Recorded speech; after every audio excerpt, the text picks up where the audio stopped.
Olá, salve, salve! Seja bem-vindo aqui a mais um vídeo do meu canal, Tarcísio Teixeira com vocês, tá?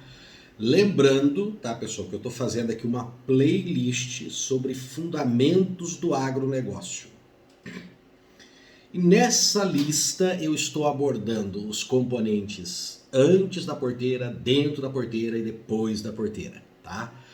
E para variar, nós precisamos melhorar o país, não precisamos? Então é óbvio que você pode assistir um monte de vídeos aí de diversão, de futebol, que o pessoal adora, né? Mas que tal assistir também um pouco sobre agronegócio, né? Fico surpreso, inclusive, que o pessoal que mais tem assistido esses vídeos são da cidade de São Paulo, né?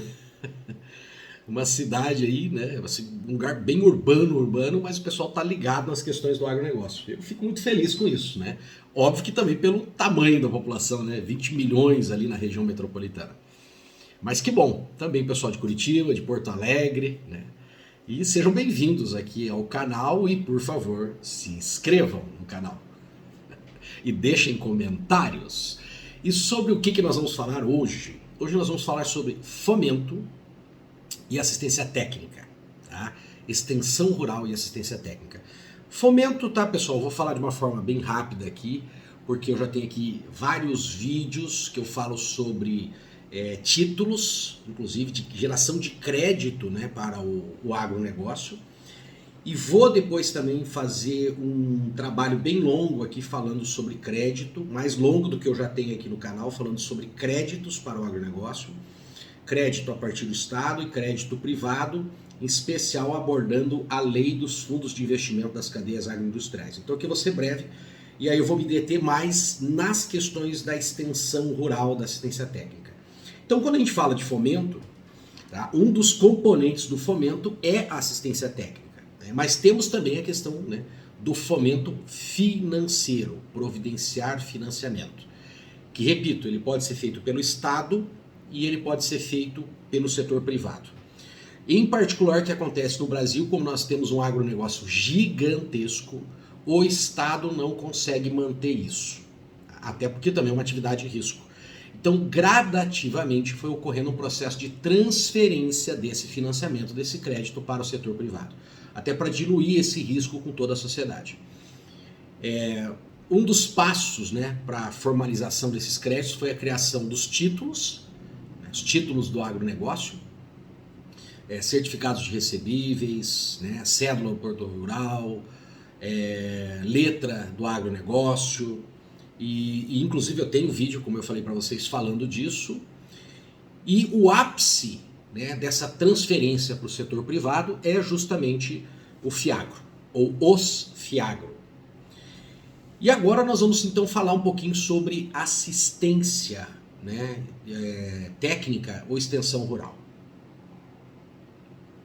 Então, para aqueles que não são da área, deixa eu contextualizar historicamente, para você entender por que isso tem que acontecer.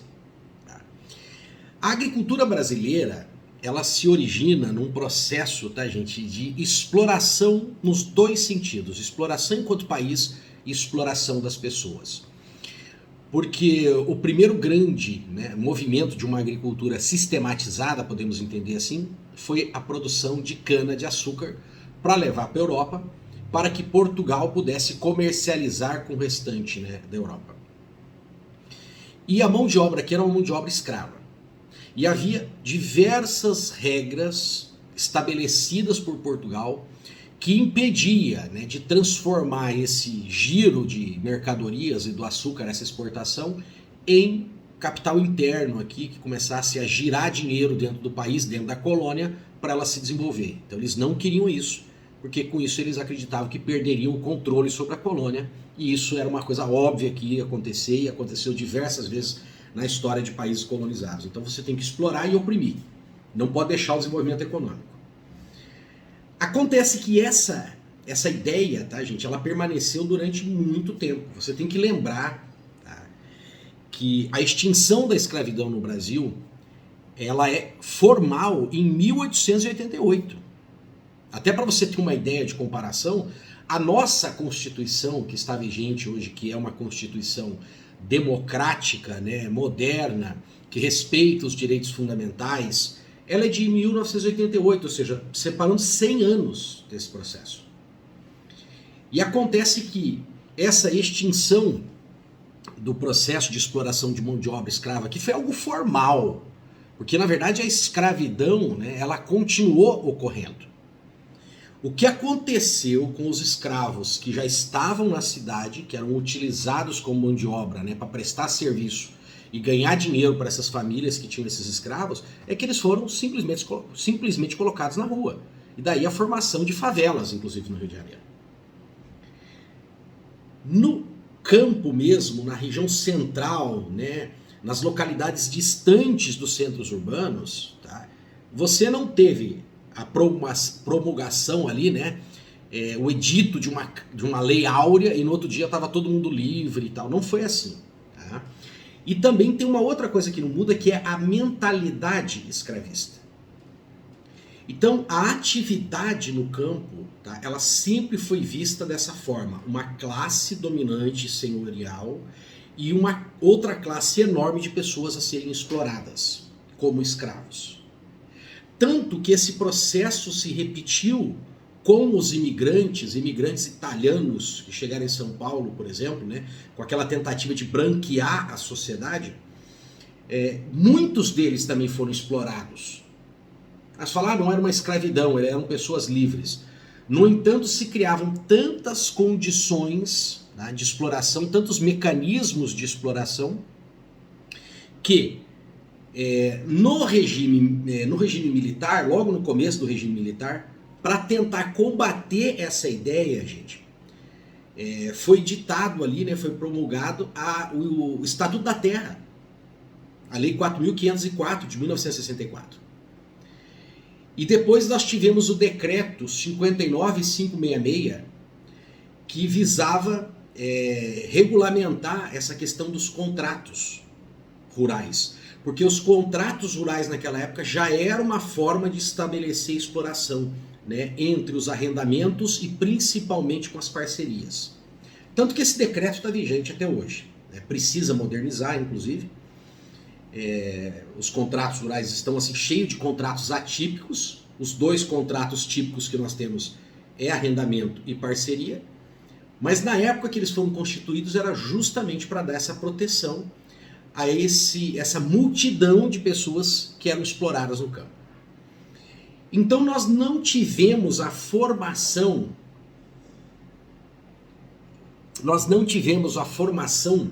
de uma classe agrícola. Nós tínhamos os senhores do campo, os senhores de propriedades rurais, e uma população extremamente humilde, que ficava no campo, sem acesso à educação, formação, sem acesso a recursos. Com o processo de industrialização de Getúlio Vargas, no qual inclusive ele drena recursos de exportação para industrializar, nós vamos ter um grande êxodo. Então essas pessoas saem do campo e vão para as cidades para trabalhar. É daí, inclusive, você pode acompanhar o inchaço que nós vamos ter em cidades como Rio de Janeiro, São Paulo, né, que vai começar a explodir o crescimento de São Paulo com esse processo de industrialização. Quando os militares assumem, eles ficam com essa preocupação. Por quê? Não é que era uma preocupação humanista, é uma preocupação geopolítica. A preocupação geopolítica que ocorria é que havia uma disputa estabelecida entre o pensamento capitalista dos Estados Unidos e o pensamento comunista da União Soviética. E a União Soviética tentando estabelecer áreas de influência, inclusive aqui nas Américas, como fez em Cuba, e patrocinou Cuba durante muito tempo. E havia essa preocupação, né, de se fortalecer o movimento comunista aqui. E uma das jogadas, né, que o comunismo prometia para convencer as pessoas era a tal da reforma agrária. Então, o governo militar, até por pressão dos americanos, ditou então o Estatuto da Terra, com bastante proteção, tanto que essa proteção é utilizada até hoje. Né? Vários dos institutos que foram esculpidos no Estatuto da Terra foram utilizados na nossa Constituição, inclusive. E a tentativa também de fortalecer o homem no campo, para evitar esse êxodo. Então, se nós fortalecemos o homem no campo, ele vai ter renda, ele vai ter qualidade de vida, ele vai ter educação. E nós vamos fazer a reforma agrária, né? O próprio Estado brasileiro vai fazer a reforma agrária. Então, consequentemente, ele não vai ser seduzido por esse discurso comunista. E daí começam, então, vários projetos, né, de levar esse conhecimento técnico a esse homem do campo, o qual ele detinha muito pouco, muito pouco. Eles eram trabalhadores rurais que obedeciam ordens de pessoas que eram os donos da terra.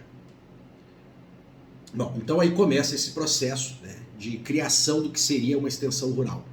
Vai se fortalecer, inclusive no Brasil, a criação dos colégios técnicos agrícolas, para uma formação de uma mão de obra mais prática, tá, e mais rápida, porque o adolescente sai do que seria o ginasial, faz esse curso técnico e voltava para sua cidade, para sua propriedade, já para, né, aplicar esses conhecimentos. Inclusive, muitos desses colégios eram colégios internos, com um regime, inclusive, muito similar ao regime que os militares, né, já tinham ali um know-how, um conhecimento para isso. E também começa a crescer gradativamente as universidades, né, os cursos superiores de agronomia. Nós vamos ter, inclusive, o envio de muitos técnicos e muitos engenheiros agrônomos, na verdade, eu usei a expressão técnica aqui não no sentido de técnico agrícola, né, mas de formação técnica, engenheiros agrônomos, veterinários, que vão para o exterior fazer pós-graduação para voltar e criar a Embrapa, que seria então uma empresa de pesquisa.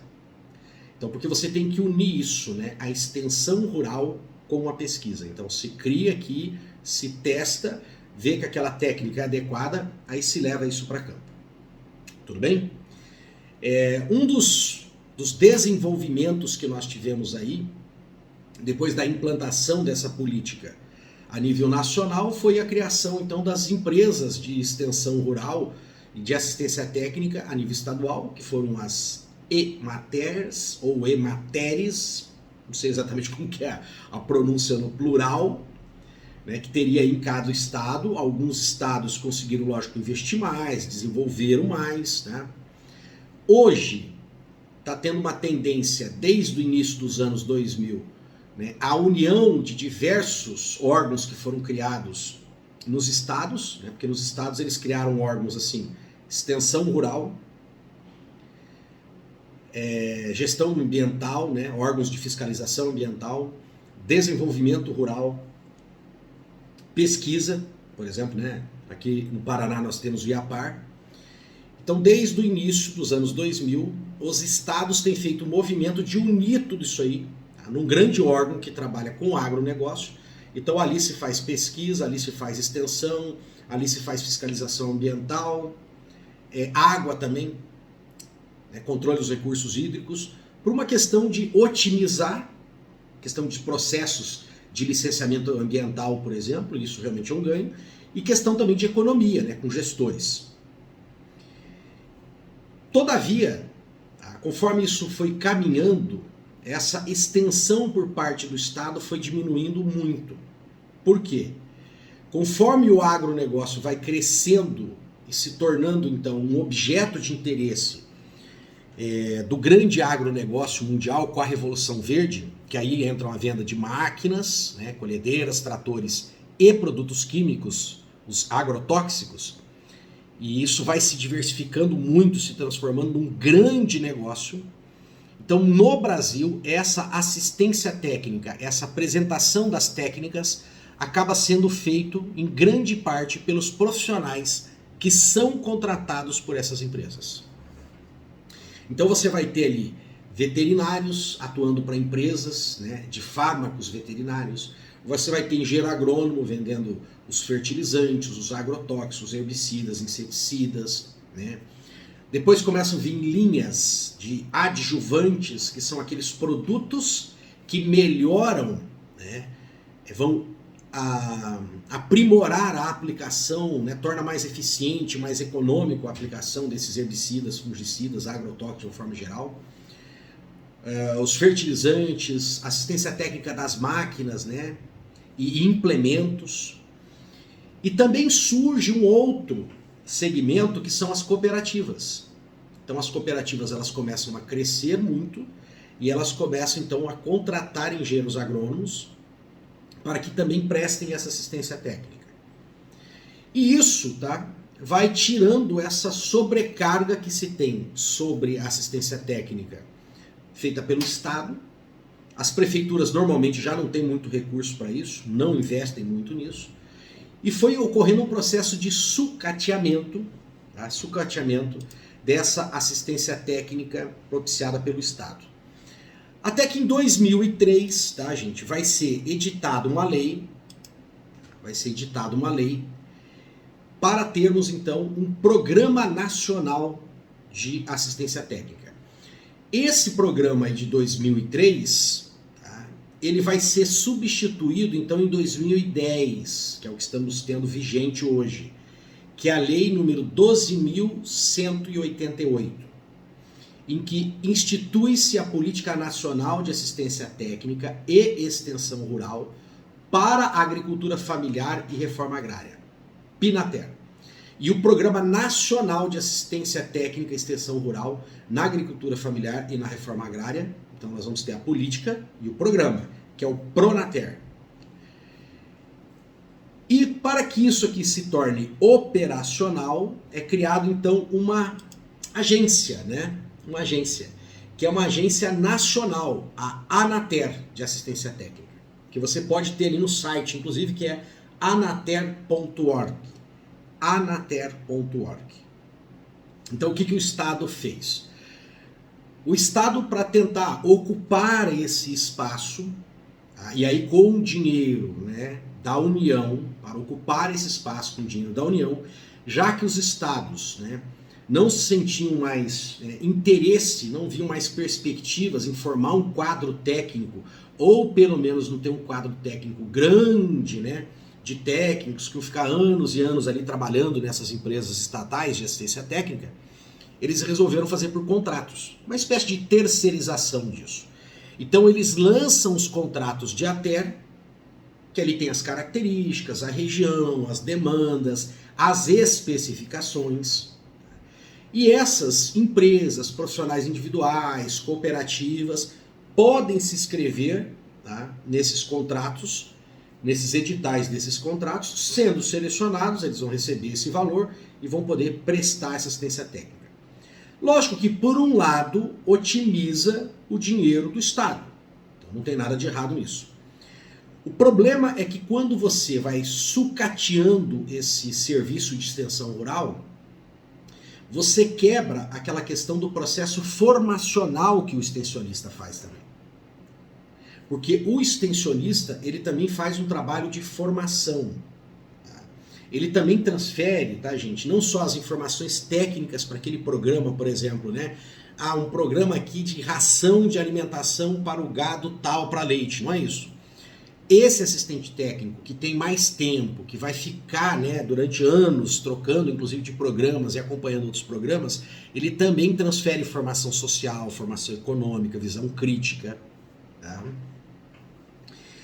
Como esses programas, né, pelo próprio título da lei aqui, vamos reler, ó, fala, né, que é um programa para agricultura familiar e reforma agrária, tá, recebe por uma parte da sociedade, né, uma grande parte de grandes ruralistas e, consequentemente, muitos representantes políticos, porque esses grandes ruralistas acabam participando da política e, devido aos seus recursos financeiros, a sua influência na sociedade, são eleitos. Então, se a gente olhar hoje no Congresso Nacional e mesmo nas Assembleias Legislativas, nós vamos encontrar um monte de representante ruralista, né? É o fazendeiro, é o cara que é patrocinado por uma grande empresa do agronegócio. Então, essas lideranças, eles não veem esse programa de assistência técnica com bons olhos, né? Porque eles enxergam nessas palavras, extensão rural para agricultura familiar e reforma agrária, né, como um apelo às ideologias de esquerda. Tá? E isso, infelizmente, acaba comprometendo, né, o investimento e o interesse. Por exemplo, nós estamos em 2022... É óbvio que os programas continuam, os editais estão sendo publicados aqui, né? Olha, nós temos aqui a partir de 2022, ó, deixa eu contar, 1, Nossa, temos vários aqui, ó, vários contratos. Então são vários editais para 2022. Lógico que dá para fazer aqui até um levantamento, ver se eles foram diminuindo. Né? Pensei nisso agora enquanto eu gravo o vídeo, não fiz esse estudo. Né? Mas é evidente que, opa, até dá para comparar aqui, sim. Ó, realmente é bem menos. Mas é lógico que também nós estamos em julho, né? Pode ser que daqui para o final do ano saiam vários outros para 2022. Mas é evidente que a fala, a verbalização desse governo atual, que é um governo que se posta como direita, ou até quase de extrema direita, com apoio declarado aos grandes ruralistas, né, não transfere um voto de confiança, né, para políticas como essa. O que é uma pena. Porque a grandeza do agronegócio, gente, está justamente na diversidade dele. Se nós criarmos um agronegócio que apoia somente os grandes produtores de commodities, daqui a um tempo o país vai estar pior do que foi em período de escravidão. O pessoal fala, não, mas nós somos os exportadores, nós trazemos vários recursos aqui para o Brasil de exportação, mas exporta dinheiro também. Como assim exporta dinheiro? É porque o agronegócio ele é muito vinculado também às grandes multinacionais. Então eles têm um custo de produção altíssimo. Então chega muito dinheiro na mão de um grande fazendeiro, de um produtor de soja, mas boa parte desse dinheiro sai, vai pagar esse pacote tecnológico. E esse pacote tecnológico não pertence a empresas brasileiras, das máquinas, dos tratores, das colhedeiras, dos agrotóxicos. Importamos fertilizantes. E é nessa diversidade, é no crescimento da cadeia vertical, com a existência equilibrada de produtores médios, produtores pequenos, que nós conseguimos diversificar isso aí, agregar valores, produzir alimentos e inclusive manter, né, alimentos do consumo diário aqui da nossa cesta básica e manter a inflação baixa que deixa esse país viável. Então é importante fortalecermos essa assistência técnica. Eu acho que continuar, na minha opinião, né, eu acho que continuar com esses contratos, né, sim, otimiza o dinheiro público e nós temos que fazer isso. Mas nós não podemos deixar, extinguir essa figura do extensionista estatal. Então nós devemos reformular e fortalecer essas carreiras, inclusive uma carreira federal, para que nós tenhamos esse acompanhamento, né? Essa criação dessa cultura de termos aquele extensionista que conhece o produtor, acompanha as gerações, né? Acompanha o desenvolvimento dessas crianças, desses adolescentes e estimula, abre portas, né? Abre os olhos para esses jovens continuarem a ver perspectivas e permanecer no campo. Não só com a atividade de grandes exportadores, né? De grandes ruralistas, mas também do produtor médio e do produtor pequeno, que faz parte desse grande ecossistema que faz então o seu agronegócio tão forte. Beleza, pessoal? Espero que vocês tenham gostado.